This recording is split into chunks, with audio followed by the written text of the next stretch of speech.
जिस लड़के को लगेगा उसको 100 में 100 मार्क्स लाना है, उसका कभी रिजल्ट नहीं होगा, स्पेशली कंपटीशन में। ये कितने नंबर का 100, भगवान उतर जाएगा तो 100 करेगा। इसका सबसे बेस्ट स्ट्रेटजी जानते हैं क्या होता है? सबसे बेस्ट तरीका, कभी भी आप अपने आप को ओवर एडवांस मत समझिए। आप में से भी कुछ लड़का और कुछ लड़की ओवर एडवांस होते होंगे सब, तो किस में जाता है सब? ये 20% में। ओकरा उसका रिजल्ट नहीं चाहिए, उसको क्या चाहिए? टॉप करना है।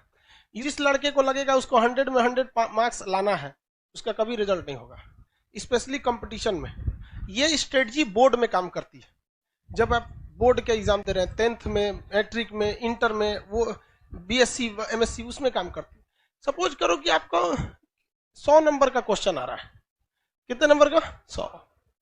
भगवान उतर जाएगा तो 100 करेगा। इसका सबसे बेस्ट स्ट्रेटजी जानते हैं क्या होता है? सबसे बेस्ट तरीका, इसका ऐसा 50% सेलेक्ट कीजिए कि हमको ये वाला ये टॉपिक हमको पढ़ लेना है। 50% ये डिसाइड कीजिए कि ये सारी चीजें हमें नहीं छूटनी चाहिए।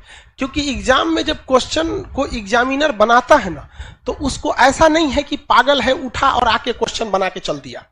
उसे एसएससी का लेना है या बीपीएससी का लेना है, यूपीएससी का। ऐसा नहीं कि क्वेश्चन देना है, एग्जाम लेना है, लेके चला गया। उसके लिए भी कुछ रूल एंड रेगुलेशन होते हैं, उसके ऊपर भी कुछ होता है। जैसे स्टूडेंट्स के लिए एक सिलेबस होता है एग्जाम देने का, वैसे ही एग्जामिनर के ऊपर एक सिलेबस होता है क्वेश्चन सेट करने का पैटर्न, जिसमें वो 50% एवरेज क्वेश्चन सेट करता है, जिसके लिए बहुत खास मेहनत की जरूरत नहीं है, केवल सिंसियरिटी की जरूरत है। इसके बाद का जो 30% क्वेश्चन होता है, ये टफ होता है, और ये 20% उन्हीं को दिया जाता है जो बहुत होशियार समझते हैं अपने आप को, ताकि उन्हें बर्बाद कर दिया जाए। ये 20% क्वेश्चन किसी कीमत पे आपसे नहीं हो सकता है। देखो बहू, ये 20% कब हो सकता है? बोर्ड के एग्जाम में। बोर्ड के एग्जाम में आप 100 में 100 करो। लेकिन जिसने यहां सोच लिया, आप कभी कभी देखते होंगे कुछ क्वेश्चन को हम बड़ा सीरियसली बताते होंगे, किसी क्वेश्चन को बता के इग्नोर कर देते हैं, अरे हटा यार। जानते हैं किसको? ये 20% वाले। रीजन क्या है कि आपको हर एक सब्जेक्ट देखना है। हम ये 20% भी बढ़ा सकते हैं, लेकिन फिर दिक्कत क्या होगा? फिर आपसे रीजनिंग गया काम से, आपसे इंग्लिश गया काम से, मैथ गया काम से, सब चीज चौपट होने लगे। तो आपको क्या बनना है? जनरलिस्ट बन रहा है, स्पेशलिस्ट नहीं बनना है। हमारे लिए क्या जाता है? हम तो पूरा लिखवा देंगे, पूरा ले सोच रहे एको राजवंश तो कुछ नहीं छोड़ेंगे। लेकिन फिर भी हम क्या करते हैं? कोशिश यही करते हैं कि कम से कम ये वाला तो ससुरा किसी कीमत पे ना छूटे, ये वाला नहीं छूटे। रिजल्ट यही दिलाता है। जिनका कमांड इस पर हो गया, उनका रिजल्ट हो जाएगा। इसको कभी नहीं देखना है। इवन मैथ में देखिएगा क्या होता है। हम तो मैथ के टीचर नहीं हैं जो हम आपको मैथ के बारे में समझाएं, लेकिन लड़का को कभी कभी देखते हैं। एक लड़का यहीं के लाइब्रेरी में कभी कभी चले जाते हैं हम भी, एक बार रात में देखे लड़का सीजीएल की तैयारी कर रहा था, कैट का मैथ बना रहा है। मतलब क्या कर लोगे यार?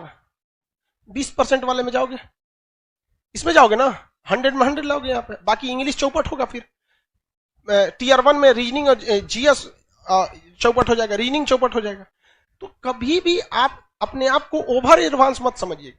आप में से भी कुछ लड़का और कुछ लड़की ओवर एडवांस होते होंगे सब, तो किस में जाता है सब? ये 20% में। ओकरा उसका रिजल्ट नहीं चाहिए, उसको क्या चाहिए? टॉप करना है। यूपीएससी में एक लड़की थी, श्वेता सिंह करके, ऐसे वो पीटी एग्जाम के कट ऑफ से केवल 1 नंबर ज्यादा पाई थी। अब उसका टीना डाबी भी थी, कई लड़कियां थे सर, टीना डाबी भी थी, तो कट ऑफ से केवल कितना नंबर पाई थी? 1 नंबर, और टॉप में चल गए सब। बहुत से ऐसे, केवल टीना डाबी या श्वेता सिंह का एग्जाम्पल नहीं, ऐसे हजारों के एग्जाम्पल मिले कि कट ऑफ से केवल कितना नंबर? 1, 2 या 3 नंबर ज्यादा, और उसके बाद जब ओवरऑल मेंस का आया तो पूरे ऑल ओवर इंडिया में चले गए। तो ये ऑब्जेक्टिव में आपको ये डिसाइड रखना है कि कुछ ऐसे चीज रखिए कि जो हमसे भगवान भी नहीं छीन सकता है। कौन सा? ये 50% वाला। ये 50% आपसे पढ़ाई मांगता ही नहीं है, केवल सिंसियरिटी मांगता है। हम जितना पढ़ा रहे हैं, आप घर जाके उसको सरसरी नहीं, यहां से 10 बार देखिए, बस 20-25 मिनट देखिए, ये आपसे कोई नहीं छीन सकता है। सब लोग को समझा रहे हैं, रिजल्ट देने के बहुत कम हम इस सब पे चर्चा करते हैं। आते होंगे, देखते होंगे कल कहां तक पढ़ाए थे, चल दिए आगे। इस पे ध्यान दीजिएगा।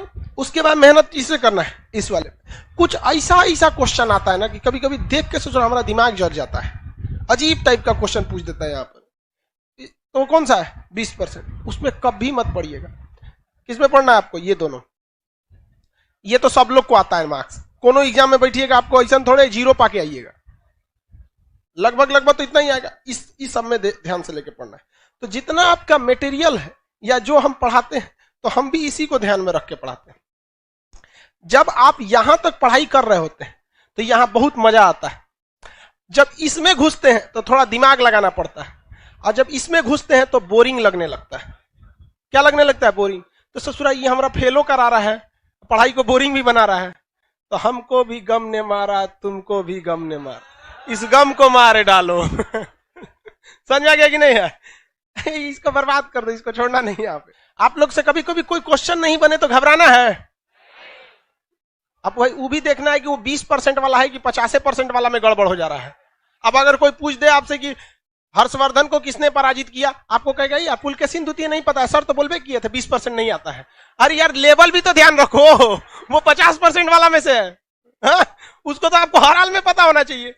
तो ये नहीं कि नहीं आ रहा है तो सबको 20% वाले में डाल दे, उसका एक लेवल होता है। अब वो आप भली भांति समझ जाएंगे, पता ही नहीं चलेगा तो कौन चीज है। यहाँ कुछ अजीब टाइप का पूछ देता है यहाँ पे, ऐसे लोग को नहीं ध्यान देना। जैसे पूछेगा हर्षवर्धन के समय आसाम का राजा कौन था, नहीं का मतलब बनता है। अगर आप इस क्वेश्चन को बनाते हैं तो जेन्युइन बात है कि अगर पूछ दिया कि हर्षवर्धन के समय आसाम का राजा कौन था, तो इसकी भी संभावना है वो पूछेगा उस समय म्यांमार का राजा कौन था, या फिर दक्षिण भारत का राजा कौन था, पंजाब का कौन था, पाकिस्तान में कौन था, चीन में किसका शासन था। तो अगर ऐसे क्वेश्चन को पकड़ेंगे तो फिर लपेट लीजिए पूरा अच्छा से। तो आपको ध्यान ये नहीं रखना है कि पढ़ना कितना है, डिसाइड ये करिए पढ़ना क्या है, बस इसमें ध्यान।